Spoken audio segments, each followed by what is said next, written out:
स्वागत है दोस्तों दूधी डायनाबार की एक और वीडियो में। चलिए आज जानते हैं कि कहां पर हम glass fibre reinforce polymer rebars दूधी डायनाबार का इस्तेमाल कर सकते हैं। पहला पॉइंट है कठिन वातावरण में। तो किसी भी कंक्रीट स्ट्रक्चर में जहां क्लोराइड आयंस या फिर केमिकल के कोरोजन का खतरा होता है, वहां जीएफआरपी रिबार्स का इस्तेमाल किया जा सकता है। किसी भी कंक्रीट स्ट्रक्चर या फिर कंक्रीट मेंबर के लिए जिसमें इलेक्ट्रोमैग्नेटिक कंसिडरेशन के चलते नॉन फेरस रेनफोर्समेंट की जरूरत हो और एपॉक्सी कोटेड या फिर गैल्वेनाइज्ड स्टील रिबार्स के मुकाबले में कोस्ट इफेक्टिव अल्टरनेटिव हो, और स्टेनलेस स्टील रिबार्स के मुकाबले में कोस्ट सेविंग भी हो, क्योंकि स्टेनलेस स्टील रिबार्स का इस्तेमाल करते समय कॉस्ट बहुत ज्यादा होता है कंपैरिजन में glass fibre reinforce polymer rebars के साथ। टनलिंग और माइनिंग में रेनफोर्स कंक्रीट मेंबर्स के लिए जहां मिट्टी में मॉइस्चर ज्यादा होता है, वहां भी इस्तेमाल किया जा सकता है। स्ट्रक्चर्स के लिए जो थर्मल नॉन कंडक्टिविटी की जरूरत रखते हैं, मास कंक्रीट में जो कि मरीन क्लोराइड से एक्सपोज्ड होने वाले स्ट्रक्चर के लिए अब रिसर्चर्स हाइब्रिड टाइप के fibre reinforce polymer rebars develop करने की तरफ जा रहे हैं, जिसमें स्टील और ग्लास फाइबर का इस्तेमाल दोनों ही हो सके और ये बेटर डिडक्टिलिटी,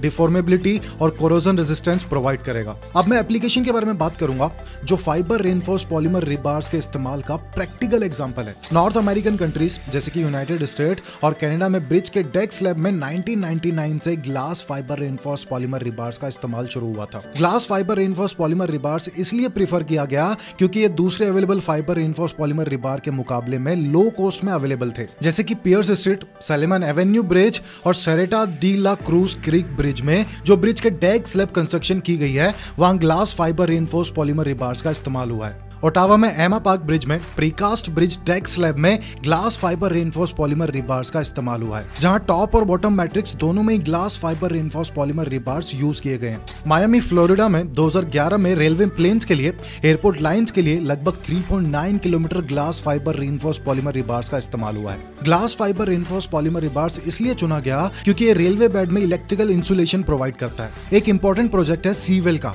जहां glass fibre reinforce polymer rebars का इस्तेमाल किया गया है एग्रेसिव सॉल्ट एनवायरनमेंट में लॉन्ग टर्म सर्विस के लिए, जैसे कि होनोपी लाइन हाईवे इन माऊ को प्रोटेक्ट करने वाली सीवेल जो पहले 2001 में स्टील रेनफोर्समेंट के साथ कंस्ट्रक्ट किया गया था, लेकिन 2012 में कोरोजन की वजह से glass fibre reinforcement polymer rebars के साथ रिप्लेस किया गया। Glass fibre reinforce polymer rebars को बड़े और हाई वॉल्यूम ट्रैफिक वाले ब्रिजेस में भी देखा गया है, जैसे कि 2013 में कैन सिटी के I-635 bridge deck over the State Avenue में cast in place glass fibre reinforce polymer rebars का रिप्लेसमेंट किया गया। इस प्रोजेक्ट के लिए construction cost epoxy coated reinforcement और जीएफआरपी रीइंफोर्समेंट के इंस्टॉलेशन कॉस्ट के बराबर थी। और अधिक जानकारी के लिए आप नीचे दिए गए नंबर पर कॉन्टैक्ट कर सकते हैं या फिर आप हमारी वेबसाइट भी विजिट कर सकते हैं।